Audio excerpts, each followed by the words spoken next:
Šķiet, ka ikdienas steigā mēs aizmirstam par to, kas ir patiesi svarīgs. Mēs skrienam uz darbu, mēs skrienam uz tikšanos, un vai ik uz soļa mēs dzirdam, man nav laika.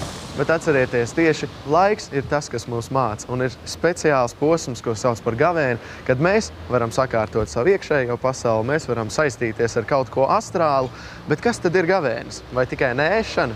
Lai par to pastāst mācītājs.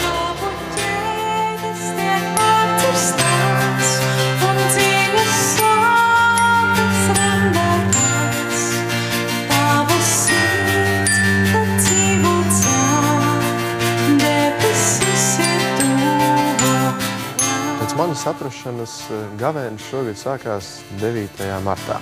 Tā kā es neesmu īpaši uz ticību vērsts cilvēks, varbūt arī man un arī skatītājiem var izstāstīt, kas tad ir gavēni. Gavēnis tas ir tāds laika posms, kas ir pirms kādiem lieliem svētkiem, un šoreiz tas ir pirms lieldienām. Gavēnis tas nozīmē laiks, kurā mēs pavadām pārdomās, lūkšanās un arī atsakamies no kaut kā, par labu kaut kādai cēlai idejai, cēlam mērķim. Gavēņa ideja nav tikai sastopama kristietībā, tā ir klātesoša arī islamā, budismā, tāpat arī jūdaismā un daudzās citās. Manuprāt, cilvēkiem ir tas priekšstats, ka gavēnis ir atteikšanās no ēdiena. Bet tu saki, ka no kaut kā. Kas tad varbūt ir vēl tas kaut kas? Pārsvarā gavēnis lielākoties saistīts ar to, ka šīs 40 dienas no pelnu trešdienas līdz lieldienām es atsakos no tādām lietām, kas varbūt man izraisa atkarību. Piemēram, kafijas dzeršana vai dators vai internets, tātad lietas, pie kurām esmu pieradis un kur es jūtu, ka šīs lietas sāk mani verdzināt. Ka nevis es esmu pats dzīves saimnieks, bet šīs lietas, kas pašas pa sevi labas, bet viņas sāk mani tā kā turēt savā pavadā. Un tad es apņemos šīs 40 dienas no tā atteikties. Bet mūsdienās vai vispār tas ir iespējams? Atteikties no interneta vai pieņemsim no mobilā telefona vai arī no tā paša televizora? Tāpēc tas ir tāds tikai 40 dienu laiks, jo kristieši nav aicināti nolīst no sabiedrības skatuves un palikt tā kā ēnā un neko nedarīt un tagad no visa atsacīties un tā. Tas ir tikai laiks, lai es izvērtēju, kuras lietas man ir derīgas, tās es lietoju, bet kuras lietas man nav derīgas, no tām es atsakos. Un tieši lūkšanā, tieši sarunā ar Dievu, tas vislabāk atklājās. Jo Dievs jau nav pret to, lai būtu progress.